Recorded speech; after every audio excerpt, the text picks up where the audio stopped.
Nutrition is probably the most common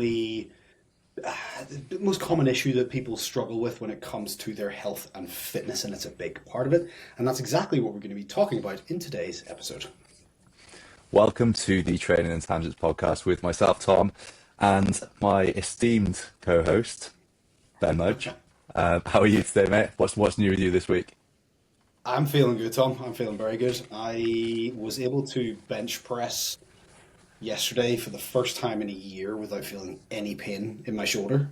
For the last year, I've That's been dealing excellent. with. Dude, it felt great. I was nervous. I'm not going to lie to you. I set the weight up. I'm doing 5-3-1 at the moment, a strength training protocol just to build that confidence back up. It's a training program that I would fall back to whenever I'm looking for a bit of structure in my training. And Yeah, this was the final week, so you're doing 5 reps, then 3 reps, and then one plus. And the one plus had me doing, I think it was 112.5 kg on the bench, which I have not touched anything. I think the most I've done since last year was probably about 80, and even then, my shoulder was not happy. I just could not get that nice rhythm you get when you're pressing.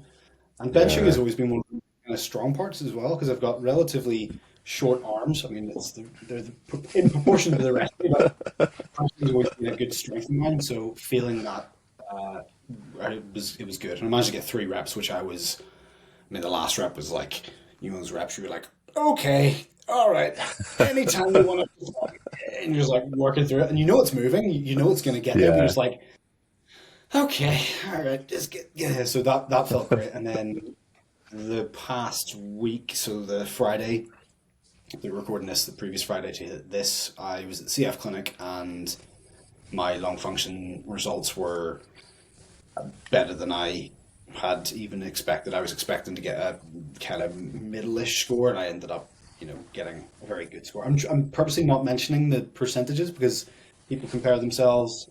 People are different, Yeah, places in their health, and I don't want them to compare. But for me, it was a very, very good result. So I'm a happy chap. What about you? yeah. That's amazing news. Um, Thank you. yeah, I'm good. Just on that, mate. Do you, when you're benching, do you put clips on the bar? No, no, No, it's something I see all no. the time. But if you're benching solo, it's probably a bad idea to put clips on the bar because if you do fail, which like at some point you probably will do, that's like it's part and parcel of training.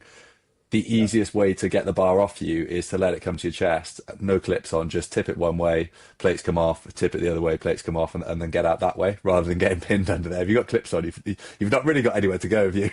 You're done. Yeah, I mean, I was saying this to one of my clients the other day. There was a point where I was incline pressing in the gym, and the bar came down, and I was like, I could get another rep. I couldn't. I got about halfway up, and then I got stuck. And I had headphones on, like the over the ear headphones, and the gym music was pumping, and reception was like literally to my right, but I could not. I think I was sitting there for a good 90 seconds, and I was like, I couldn't shout loud enough over the music, but I also couldn't tell how loudly I was speaking, so I got stuck there. On. So yeah, Tom's 100% right. If you're benching by yourself, first of all, if the rule is, I actually filmed the video of me saying this as well. If I die here and get crushed, add some more weight onto the bar for me, please. Then we're all good. But if you're benching by yourself, do not put clips on. Just bring it down, wobble it off, and you'll be fine. But yeah, that felt good. But what about you? How have you Yeah. been? Yeah, good from a training perspective. My training's felt pretty decent for the last couple of weeks. I think it was only 2 weeks ago that my resting heart rate actually came back down after that virus I had over Christmas and just before. So yeah, things have actually felt really nice, and things like the boys have actually been sleeping slightly better, which makes I hadn't realised how much of a difference that actually makes because when you're sleep deprived you just kind of get used to it and you just crack on. But then when you get good sleep again, you notice how much better you actually feel. So I think that's tied into that as well. But there's a couple of lifts that I've reintroduced in my training, which I've not done for ages. Just like I had this back niggle last year that it's it's still there, kind of in the background, but I'm still sort of working through it, but there's a few lifts, you almost get in your own head about it and you're like, oh, I know I could probably do that, but last time I did it was a bit sore. So I'm just Yeah. being like kind of taking my ego out of it. I've dropped the weight slightly, and actually, so the two lifts that I've reintroduced are back squats and deadlifts. Um, just because I was finding I couldn't find a comfy position in the bottom of a back squat position, and deadlifts, obviously, because they're you can lift heavier probably than any other hinge variation because it's a stronger pattern. There's always that tendency to kind of overdo it. But I've kind of just taken a step back and just I'm using the next sort of 4 to 6 weeks just to kind of build that back up to ideally where it was before, but just kind of taking the pressure off how I'm doing that and going by what's feeling good.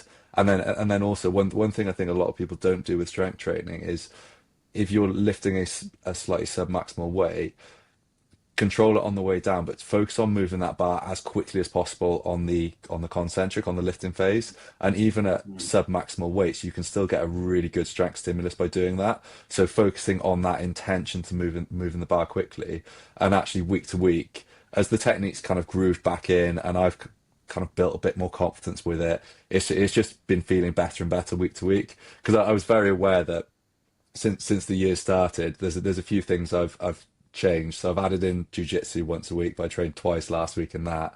I started Yeah. running a little bit more, and last 2 weeks I've run 3 times, and also reintroducing these lifts that I've not done for a little while. I'm very aware of overdoing it, so I've purposely kept my gym training to a sensible kind of minimum level rather than getting a bit overexcited and like wanting to kind of push that on. And Yeah. it's actually worked really nicely to kind of balance things out because obviously I've increased the volume on stuff relatively quickly with the other things I've added in, plus the chaoticness of something like jujitsu, where you can't really tell until you're in the session how hard it's going to be and how like what the kind of recovery implications of that might be. So yeah, overall things are feeling good from a trainer perspective, mate. Good, good. And that actually happens as well. Whenever you start feeling good in one aspect, you start going, "Oh, what else can I do?" And then your Yeah. enthusiasm grows.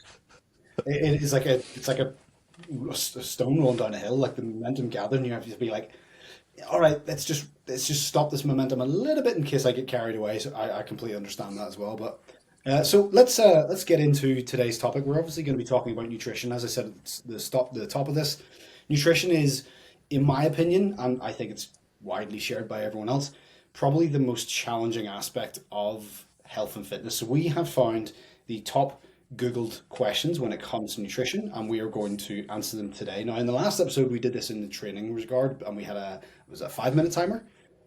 We're Yeah. not going to do it for this one because honestly, a lot of these questions have some pretty firm answers. So, Tom, what is the first question that people Googled the most when it comes to nutrition? Okay, question number one, how many calories should I eat? Do you want to start off with your recommendations and how you work that out? Yes, so there's obviously a multitude of calorie calculators. Now, Tom's going to give you a fairly specific one that is kind of probably the easiest one to work out and use. However, there are quite a few out there. One of the easiest things you can do is just jump into Google, type in calorie calculator, and try. I would say try like three of them, and then kind of find the average of what that's going to be. Now, I cannot state this enough.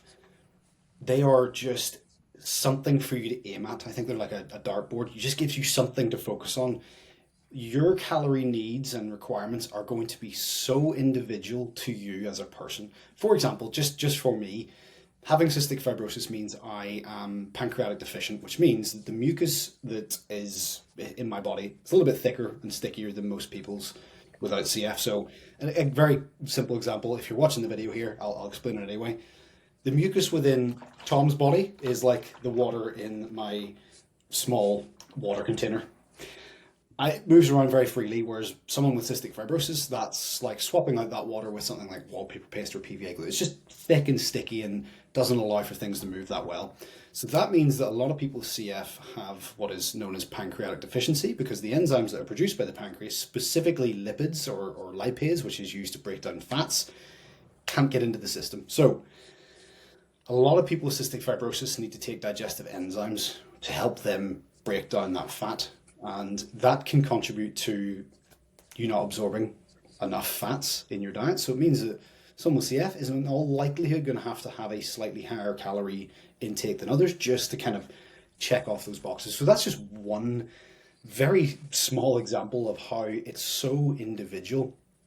But I think nutrition, when it comes to calories, you are just trying to find a point where I think finding maintenance is a good spot to kind of work from, and then work out from there. Whether you want to go into calorie deficit, was just less calories that you're burning off more calories than you are consuming, which is going to make you lose weight. And again, I'm saying weight, not muscle or body fat, because what you eat is going to, and how you live is going to have a big impact on that. And then if you're trying to put on size or put on weight, again, you want to be eating more calories than your body is burning off. So you've got those kind of surplus stores. That is, again, going to change. And I think another thing to add to that is that you don't spend the exact same amount of energy every single day. Like, No. Tom, do you walk the exact same amount of steps every day? Do you sleep the exact same amount? You know what I mean? Like, we are Yeah. trying to quantify something and kind of put like a structure into something that is constantly fluid. So when you do find that number, don't feel like you need to stick to it religiously. We talked about this before in one of the other episodes, like these unnecessary food prisons that people put themselves in. The body works on a law of averages. So even if you find that number, it's an average. Don't beat yourself up if you go over it, under it. It's all the kind of what you're doing most days rather than what you do on an individual day. So Tom, what's your take on calorie consumption?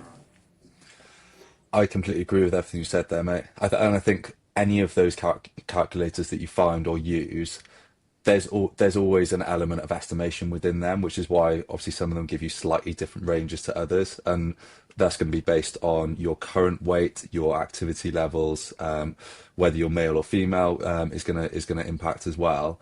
So as you said, it's using them is a really good place to get your starting point. But then from there, tracking your weight and seeing what your weight does, and then you can adjust up or down based on that is going to be your best bet. Because yeah, someone like two people might like be the same weight and they try and eat the same calories, but one person might lose weight, person might gain weight on those calories based on all those other factors. So yeah, it's really important that you use it as a starting point, but then you tweak and change it based on what your weight actually does. And actually, I think that's one of the most powerful things you can do. If you've got a body composition or weight based goal, is actually weigh more often rather than less often. So the people who weigh once a week, because your body weight fluctuates so much day to day based on how much food is in your system, whether you've had a really salty meal, whether when you've weighed yourself you maybe need to go for a poo, like all of these things are going to have a big impact on what your scale weight does. So if you only weigh once a week and your weight, the weighing that you do is an artificially higher one for whatever reason, even if you've been doing everything right, you're going to look at what you've done and be like, oh, this is wrong, I failed, I'm not doing this properly here, and probably have more of an emotional tie to it.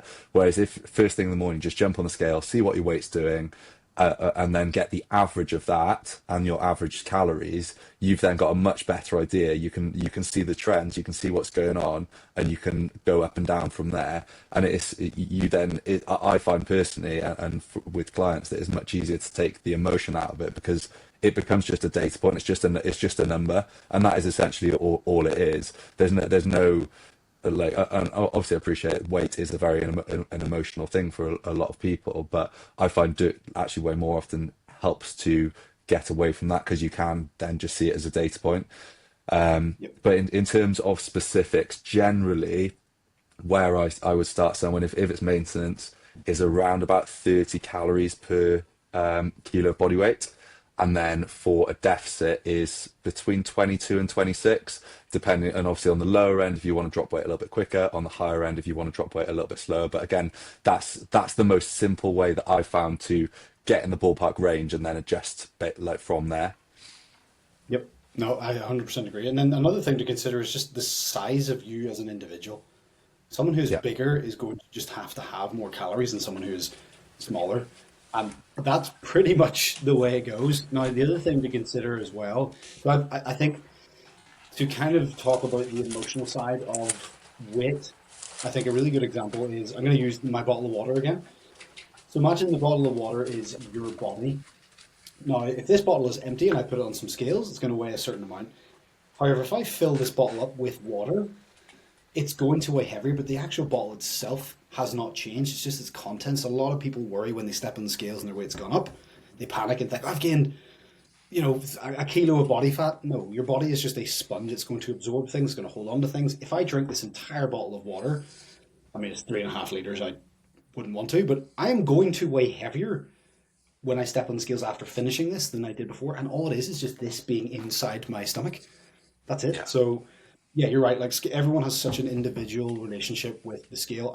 My relationship with it is again through my CF. Of it was very difficult for me to gain weight as a child. In fact, I was always underweight. I was always quite low on their scale because I just never stopped moving around as a kid. I was always running around. So any weight I put on came off me because I was just so active. So I remember so specifically. I'm going to use the old school terms, and if you want, you can Google this. But I remember when I was about 11 or 12, trying to get to 6 stone, which I think is like 35 kilos, maybe. Again, I can't do the maths in my head, but it is not heavy. Like I was so small growing up, and my relationship with scale is like he's not heavy enough, he's not heavy enough, and that was kind of mine. But then whenever I got into training and stuff, I realized that your scale weight is going to change and fluctuate so much.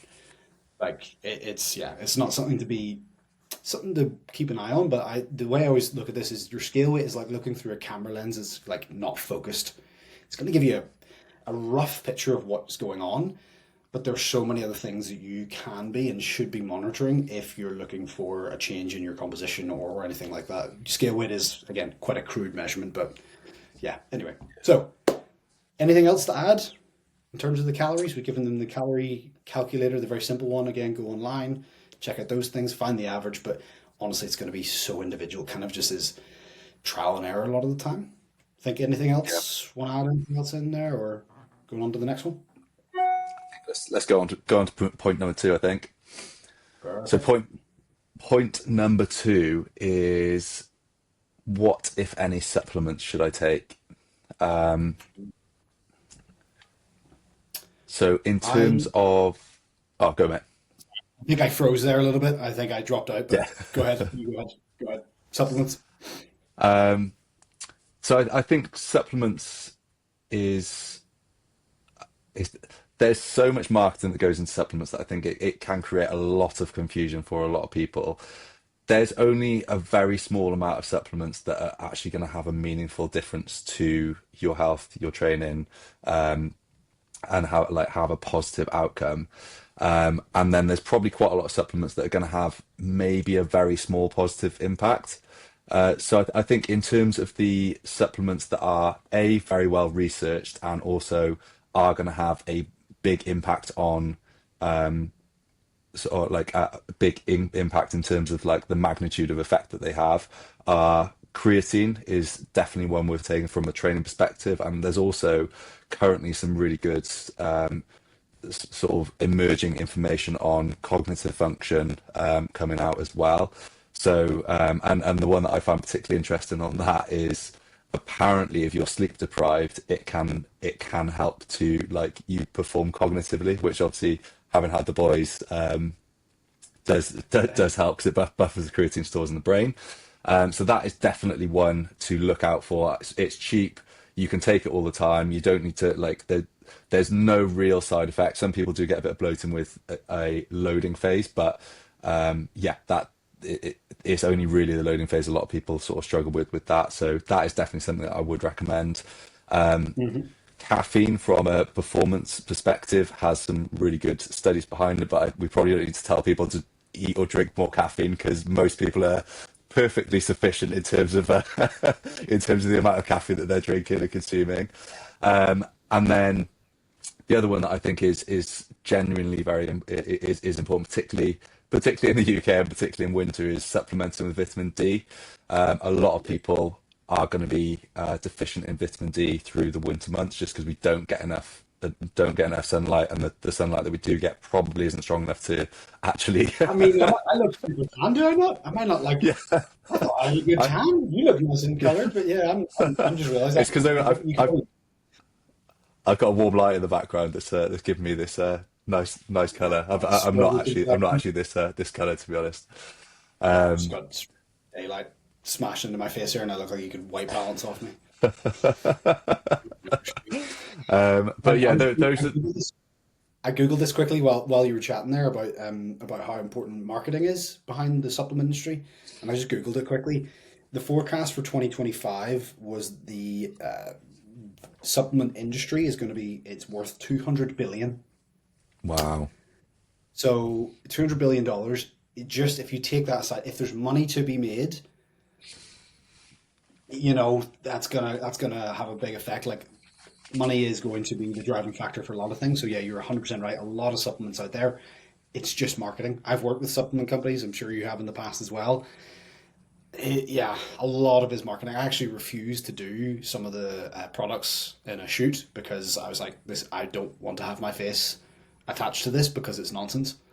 Yeah. And they they didn't listen. They actually used the images anyway, and I was just like, all right, I'm specifically or whatever. So I didn't work with them anymore. But yeah, as you said, like the fact that money's involved is kind of a clue that you should be like quite skeptical about what things you should be taking. But yeah, 100% creatine.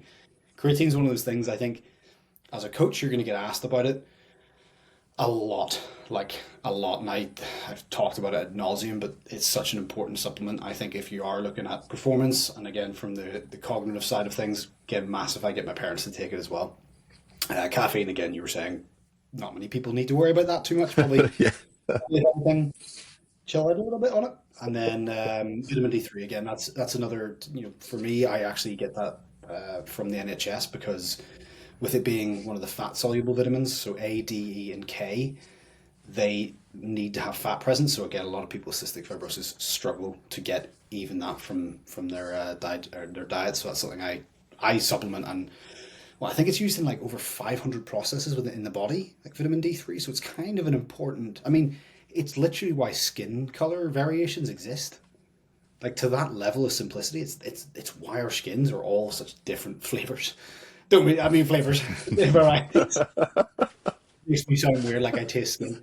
But it's the reason why our skin is so varied depending on the region that you're from, because it's designed, our skin is literally adapted to absorb as much of that as possible to the right level. So, which I think that's Yeah, that's fascinating. amazing. But yeah, those would be the three I would. And then again, even just the word supplement. So I learned what the word supplement meant when I worked in a corner shop because we would get the magazines or the newspapers, and then we would get the Yeah. supplements that we had to put by hand. They would arrive separately, and it was our jobs in the morning to sort out the supplements. So that was my introduction to that word. So whenever I then started learning about supplements from a health perspective, I was like, oh, so this is to assist the main thing. Yeah. You're looking for supplements to answer a lot of the questions when it comes to nutrition. You're looking in the wrong place. You need to fix the bulk of what you're eating. Supplements, do not get me wrong, incredible when used correctly, but don't be thinking it's this magic pill or it's this magic powder that's going to make or break your result. It's not. Like it's just Yeah. you could go your life without creatine, caffeine, vitamin D3. If your nutrition is in a good place, you'd be fine. But it's just Yeah. that little bit extra.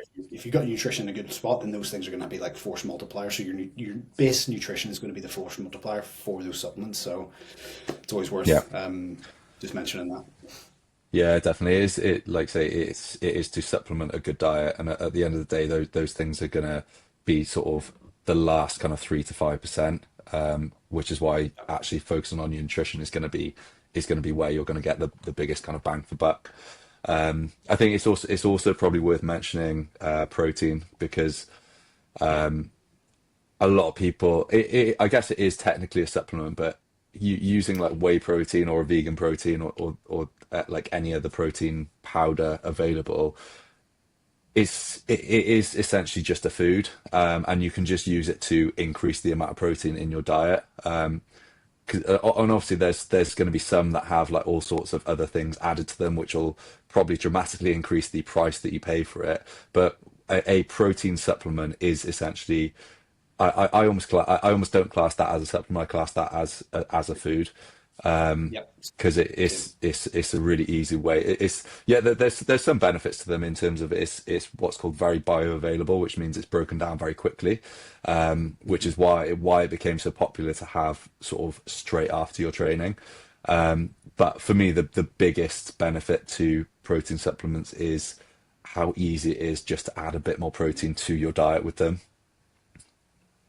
100%. And it's super affordable as well in terms of per gram. It's probably a lot cheaper than most foods. I think, yeah, you're right. Like, I would not classify supplement or it as a supplement because it'll always be classed as a supplement because it kind of looks like one the way it's branded. It's always going to be like that. But yeah, I don't classify it as a supplement because it's a complete source of nutrition. Supplements are Yeah. like, in my opinion, like fragments of things that you maybe are not getting enough of, whereas protein is like it's just protein. And I think the biggest thing about it that I think is helpful, I have it every single day. I have whey protein in my diet every single day. I have for the last 20 years, maybe. Like since I started training, I've had pretty much whey, and that's been such a help for me just to get to the levels of protein I need for the muscle mass I carry. So yeah, Yeah. I highly recommend it as being one of the things you just have in your cupboards available to you because it's just convenient, it's simple, and in terms of like per gram, it's probably a lot cheaper than anything else out there. Yeah. 100%. Should Anything we go on else to you point want to add? three? Yeah, let's go for it. Let's go point three. What is the best diet? I think we can keep this one very, very short. Any Yeah. diet that has a name is basically just some made up constraints that someone has created to name this diet. Um, Mhm. all diets are essentially going to work in the same way, which is some form of calorie restriction. Mhm. And depending on which named diet you choose, they'll have a slightly different way of you achieving that calorie deficit. Yep. But yeah, I think in terms of that, I've not got a huge amount more to say. Have you got more to say on that? Which would be your best diet? I mean, I'm going to come out with the standard phrase of the one that works for you long term. Yeah, That's the best diet that you can have. If it's got a name, I'm always quite skeptical about it because I'm like, oh, okay. When it's got a name, look, and I understand why people want to have a name associated with their diets. Like we love to label things. We've said this in the past. Humans like to label things because it creates the sense of control in the chaos. Warhammer reference there, just for anyone who's listening.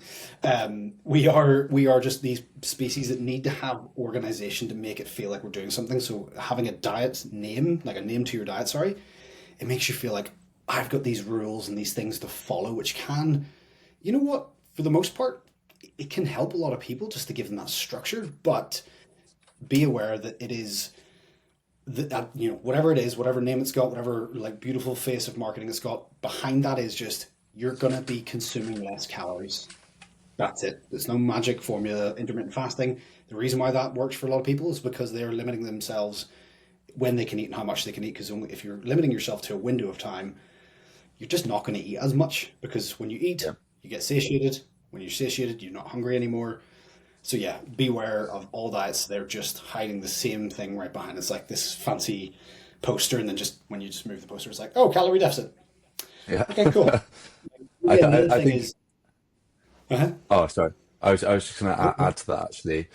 Um, I think named diets very much lead towards the diet culture of like being on a diet or off a diet, and that very much sort of all or nothing mindset that we spoke about before. And I completely agree with you. I think creating like having some form of constraints does help people, but I think outside of that, we need to be educating ourselves or educating our clients as to why we're creating those constraints. And actually, we might use those constraints for a while, but then creating some flexibility so that it's that's not all you know. It's not just you're not just doing this diet or free reign, because in reality that doesn't work for anyone. It might work for some people for a very short amount of time, but we know from the data that people are great at losing weight when they're on a diet. What people are not good at is maintaining that weight loss when they come to the end of that dieting phase.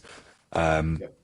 And I think sort of named diets and diet culture in general very much kind of propagates that sort of all or nothing mindset around eating. I agree. I mean, you just got to look at the principles of it. So look at the principles. Okay, why is this a food that is okay for me in this diet?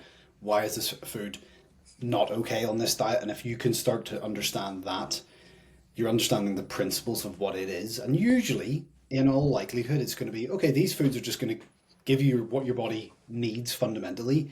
And these foods are just probably things that you can easily overconsume. That's kind of how it is almost split. But yeah, you're 100% right. I think the diet that works for you is it's so unique. Like we could talk about food all day. Like food is, I think there's an element of this that comes from bodybuilding. We've talked about this before, but a lot of the information we get when it comes to health and fitness, I'm kind of laughing at that because we look at bodybuilders and bodybuilders are not the fittest individuals. In fact, I've heard a lot of them just being out of breath, standing around, which is terrifying.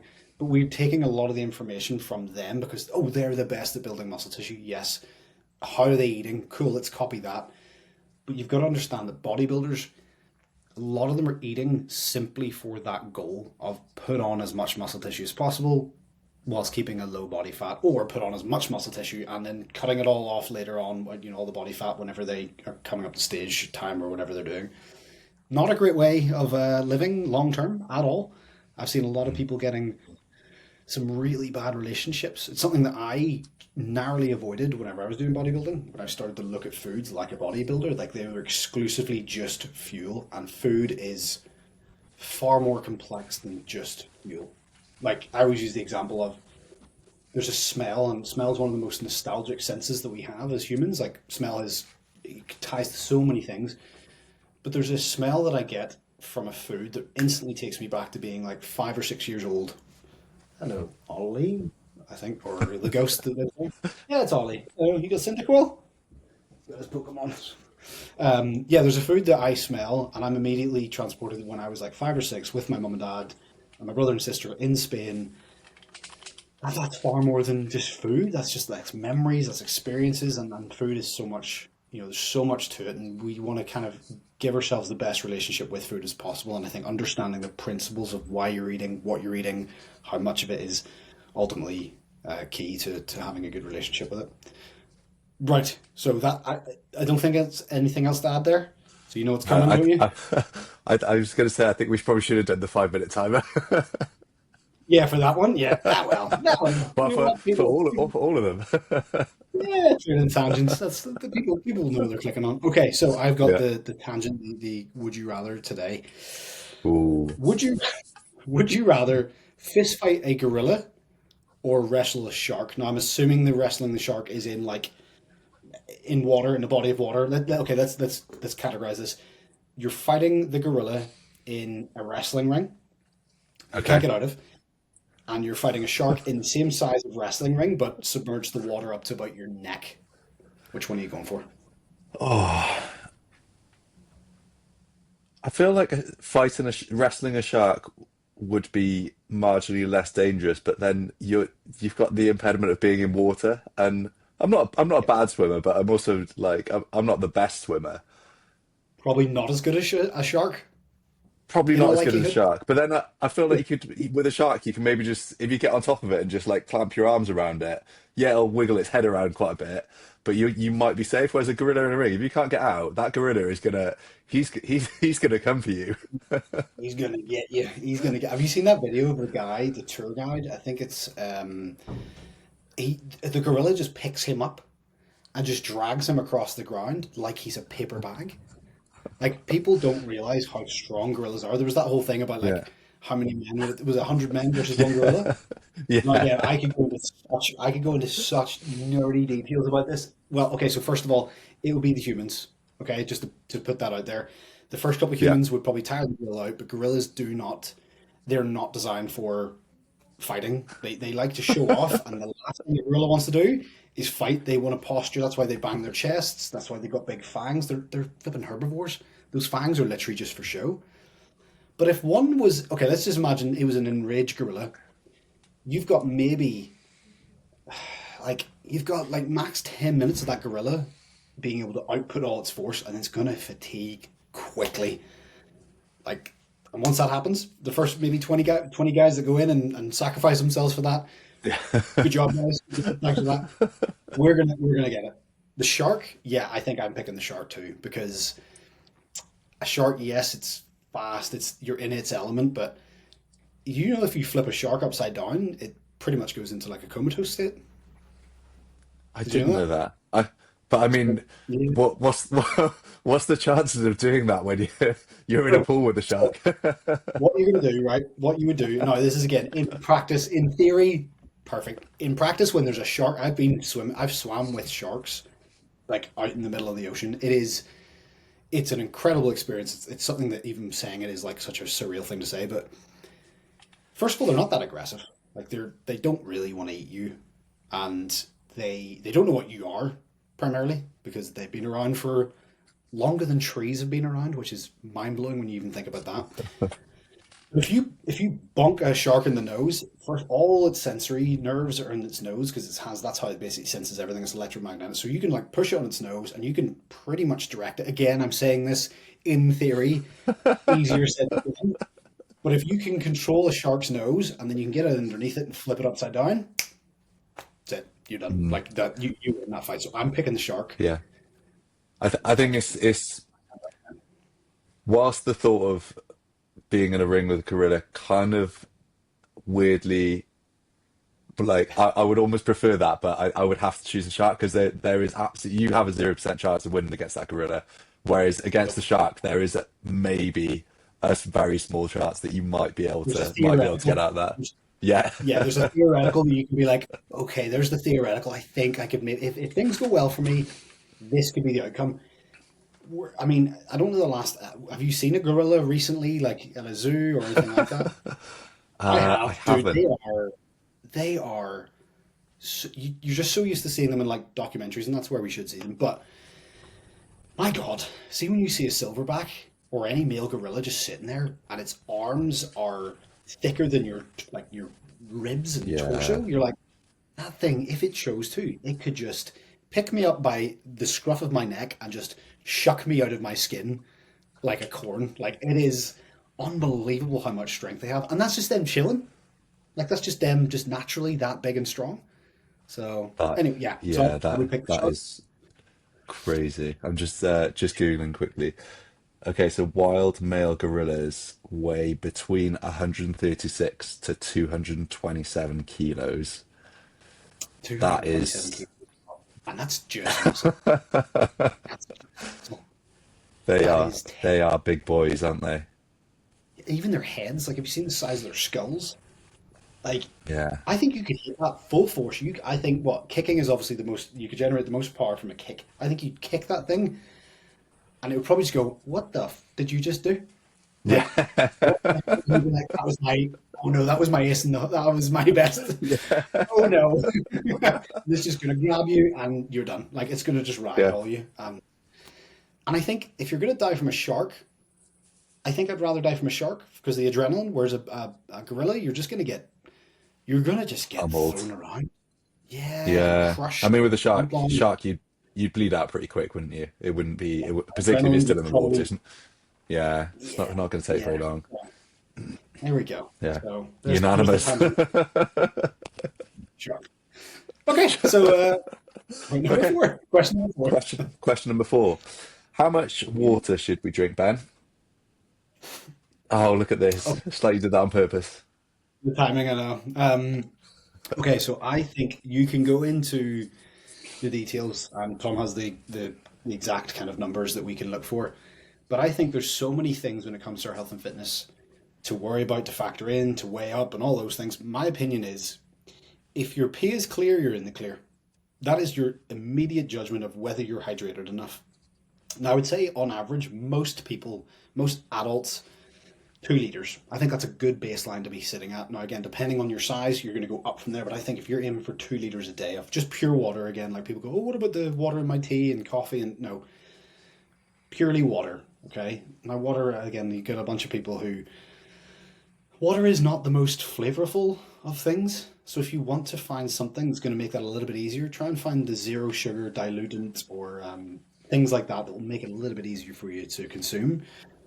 Some, what is the other thing you can add in? Like lemon, lime, you can squeeze that into it or drop a couple of those into it. Uh, what is the cucumber? Stick that in there. But I think 2 liters is a good place to be starting from. That's the bare minimum you should be having as an adult. It's crazy. Like, did you think growing up that part of your job would be telling other adults drink water? because I didn't. That was not on my bingo cards when I was growing up. You need to drink more water. Like that's Yeah. just, we are a water-based being. Probably Yeah. makes sense to have some. There's a fascinating thing. I remember reading about how dehydration levels like factor into performance. And even if you're like 1% dehydrated, the drop off of your performance, and this, I think they measured this in athletes, was like huge. There was such a drop off in their performance, even if they were just Yeah. 1% dehydrated. So anything to add there, or you've got the exact calculation if people want to Yeah. get really nerdy with So it. I've got the actual number which I actually had to Google because similar to Ben, it's normally if people aren't drinking enough, is just aim for a little bit more. And so the actual number is 35 milliliters per kilo of body weight. So obviously Okay. you can just multiply by 35 and you can get a rough gauge of how much you should probably be having. But yeah, it's like just going by the color of your wee is a really is the most simple way for most people to do it. And Yep. I think one of the things that is massive with this is like you'll probably find that you have situations where you drink more water and situations where you drink less water, and often Hmm. the times you drink more water is when you've got a visual reminder to drink. So if you're sat at a desk just having, like Ben's got there, a massive bottle that is already full, so you've got like like if you're just scanning around your desk, you're just going to see it more often, and therefore you're going to drink more often. Whereas it's really easy if you're sat at a desk, you don't have a drink with you. You can easily sit there for like 3, 4, 5 hours and like not even realize that you've not had any, and then it's only off the back of that that you maybe go to train or you maybe go to do something. You're like, I feel a bit crap. It's like, yeah, because you've not drunk anything, but actually, it's just having something simple like that. Like look at the times you drink most, look at the times you drink least, and then try and find a way to have a visual reminder or have a big bottle of water with you for the times you drink least. Because I'm guilty of that as well. Like normally, if I'm working in the gym, I've got my water bottle with me the whole time, and yeah, I'm talking to people a bit more and that sort of thing. So you're kind of more likely to sip water. But I find those days that like I can get through loads. Whereas sometimes if I'm sat at my desk, if I don't have a big glass of water there, I can't like it's really easy to go 3 or 4 hours without drinking anything. Yep. And like Ben was saying about sort of performance, one thing that I realized relatively recently was how much of an impact it can have on blood pressure as well. So if you're someone who often gets dizzy when you go to train, it might be as a result of having like being a bit dehydrated, because obviously if you've got less fluid in your system, your blood pressure is going to drop slightly, and that will have a knock-on effect on that sort of dizziness level, particularly when if you go to do something strenuous like lift weights or do some kind of CV.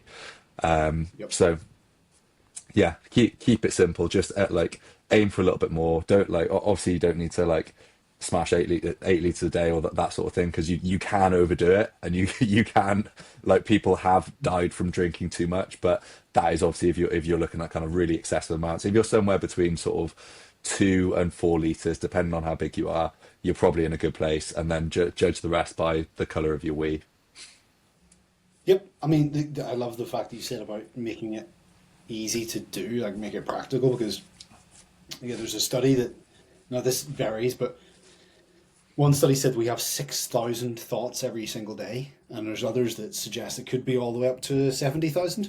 So if you're trying to remember all of these things you need to do, and one of them is water, needle in a haystack kind of comes to mind. So if you've got a visual prompt, I used to get people to put like a bracelet on or something. Then when you put that bracelet on, or that ring, or whatever it is, you put it on. Say, when I look at this, I'm going to drink some of my water. No, it's not going to work every single time because we're human. But if you're doing it more often than you're not, hey, that's pretty damn good. But yeah, water, Yeah. keep it simple. P is yellow. You need to drink more, my fellow. There you go. LRS. You're a poet Water. and you don't know it. Mhm, I was completely unaware. Okay, point number 5. Let's Are go. there any foods you should avoid? Yes, there are certain foods that you should avoid if you're allergic to them. Yes. That's pretty much it. That's the foods that you should avoid if you know you have an adverse health effect from ingesting them. So again, I'm going to use myself as an example here. Growing up, I used to really struggle with broccoli and sweet corn, and then anything that was quite hard to digest, like nuts as well. Just simply the structure of them was hard for my stomach to digest, and it used to cause me a lot of gut issues growing up. Again, my cystic fibrosis mainly kind of showed itself in my digestive issues. Growing up, I had two bowel obstructions. Don't recommend them. Pretty damn painful. And Doesn't sound nice. yeah, those issues I had. Yeah, they were not fun. The word enema is not something an 8-year-old should know about. Yep. Um, so yeah, I think food that you know are going to cause adverse effects. Otherwise, I think there's more so foods that you should be more cautious around simply because you know that they might be a triggering food. Like I'm going to use Pringles as an example. What's the thing for Pringles? Once you pop, you can't stop. Yep. Some foods are just super easy to eat, and a lot of people struggle with that stopping point because a lot of the time when you're eating foods like that, you're doing it mindlessly. Let's face it. Whenever you're eating Pringles, you're not just standing in the middle of a room. I would love to see this. Standing in the middle of a room with no stimulus around you, just eating one crisp at Yeah. a time. You're in all likelihood going to be doing it when you're watching TV or playing video games or just socializing. You're not, the main focus is not the eating aspect, it's the things around it, and eating is just to kind of like supplement that. So a lot of the time people just can overeat foods because again, foods are designed when there's money involved. There's a lot of research that goes into, oh, how do we make this food as highly palatable? And what I mean by that is just very easy to consume and therefore easy to overconsume. At the end of the day, we are pretty simple creatures. If you think about it, like our ancient ancestors, how many, if you give some of our, I mean, they've even done this with like, I've watched a couple of videos where they'll go to like these kind of far out tribes and they'll give them foods that we would have, like these highly processed foods. And these people from these tribes are quite remote, are like, whoa. Like you can see, like, I think there's a video somewhere around where these people, they give people chocolate.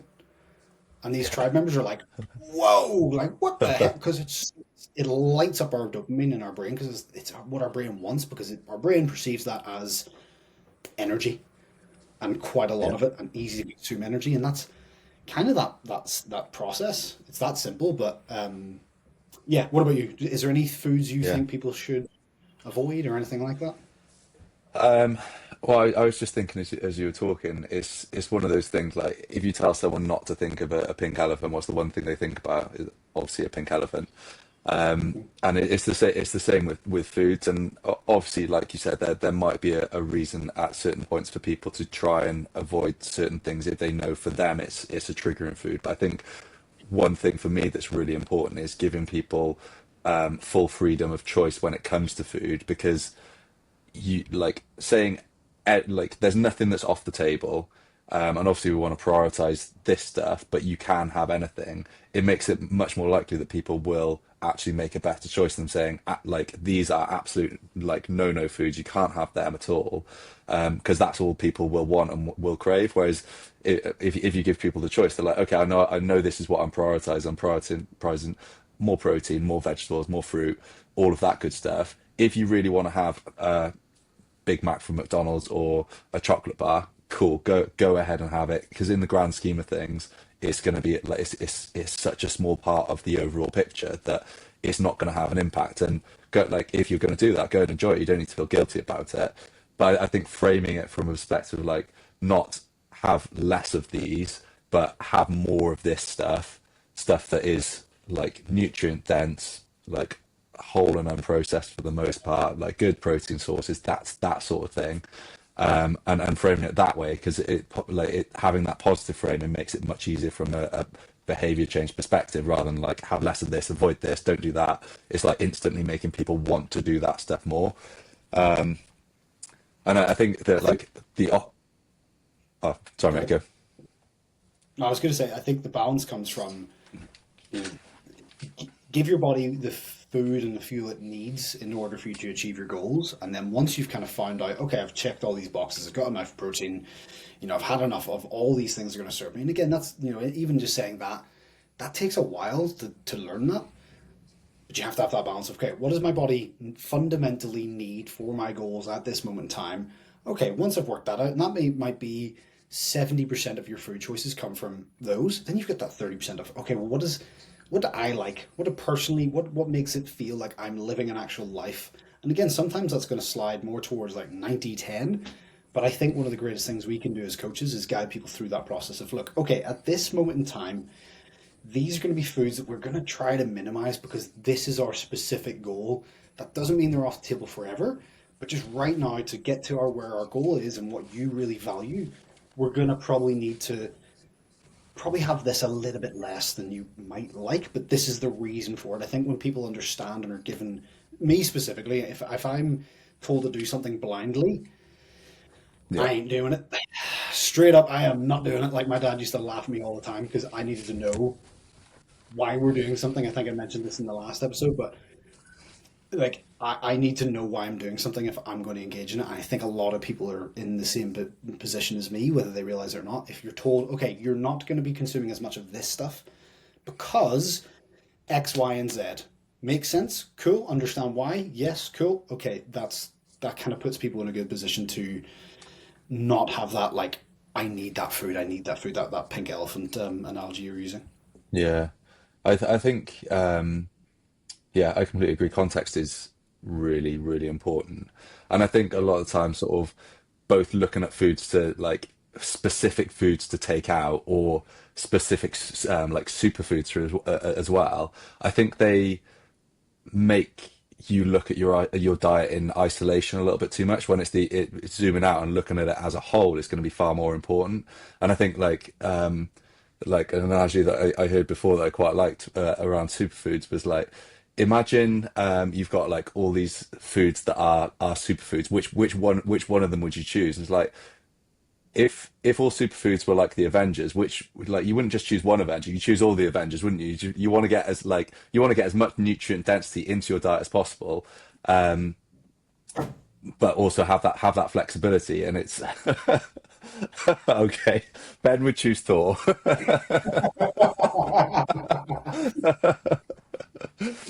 But yeah, I think it's really, I think it's really, re- I have no idea what you mean. Like, I have no idea why anyone else. Why you think I would pick Thor? I mean,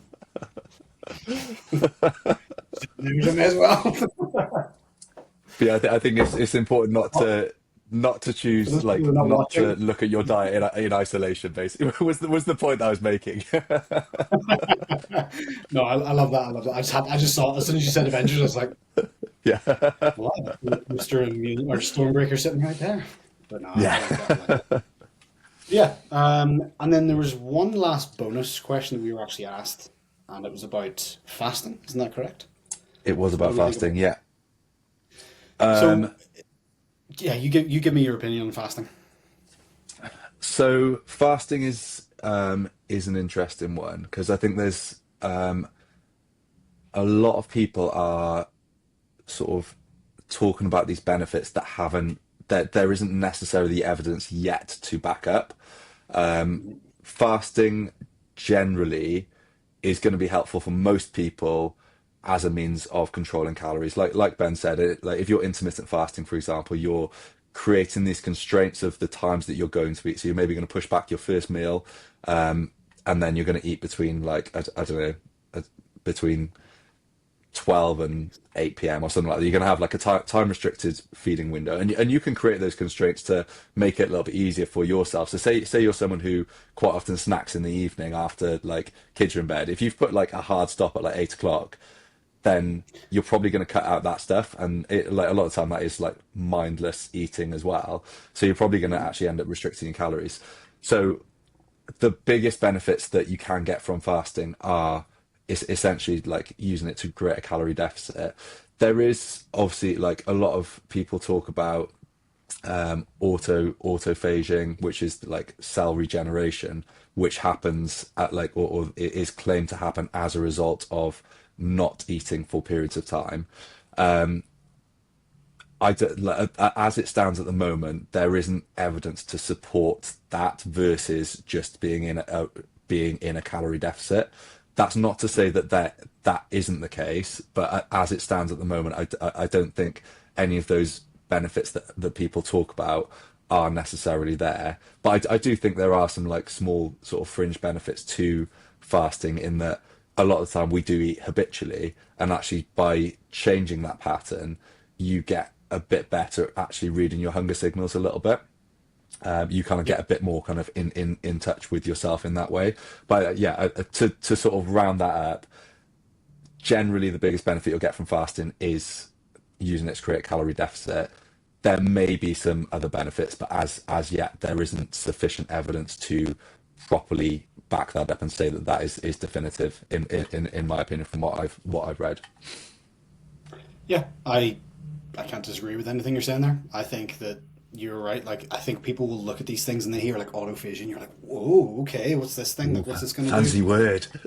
Yeah, like you can throw. I mean, if you throw fancy enough stuff at anything, it makes it sound pretty impressive. But at the end of the day, if it sounds too good to be true, or there's a certain element of it that seems like, oh, this is going to give me the edge, or this is this last thing I need to put in place. Sorry, but it's just not true. Like, very rarely is it. We can't hack our systems. Humans have been fasting both willingly and unwillingly for thousands and thousands of years, and I'd say arguably more so unwillingly than willingly. It's crazy. I think about this all the time, but it's crazy the things that we are doing to ourselves. Like, for the longest time, humans have been around. Cold showers were the only thing we could get. Like, you couldn't go and like stand under a waterfall and be like, "Oh, turn the hot part on." And now everyone's like, "What's this?" And we got like warm water, flowing water again. Privilege being acknowledged there. The fact that you do have hot running water, like that's insane.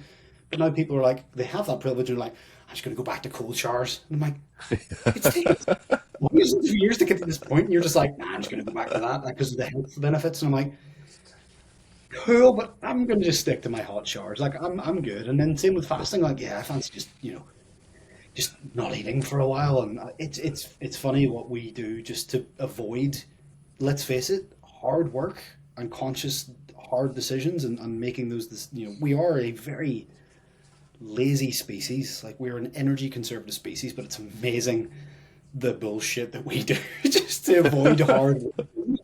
I'm saying this on my end. I'm a very energy efficient person.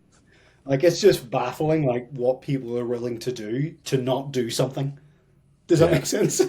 It's crazy, but anyway, that's just a random tangent, which is hopefully what you're here for. So I yeah. think that's wrapped up everything nicely. Again, we really appreciate anyone who is listening to the podcast. If you can, please leave a rating before you leave. Share this with someone who you might appreciate this. And other than that, if you want to find anything about Tom, where do they visit for you? Instagram at Tom Project Performance, or my website is projectperformance.online. And for me, it's Instagram, Ben Mudge underscore. Still can't get that Ben Mudge. Like, I still just holding on to that account. And then my website is benmudge.com. Simple. Yeah, he's not used this account in years. Anyway, anyway, right. Hope you all have a Savage. great one. And Are you going we to will start a see you. petition? But I mean, I'm just gonna just pester him, constantly pester him like you used to using that account, Ben Mudge, the other one available. But look, hope you have a great day. Thanks for listening. Yeah. Make sure you check up on your friends as well. That's always good to say. Subscribe, do all that fun stuff, and we will see you slash you'll hear us in the next one. See you soon. Thanks for listening, guys.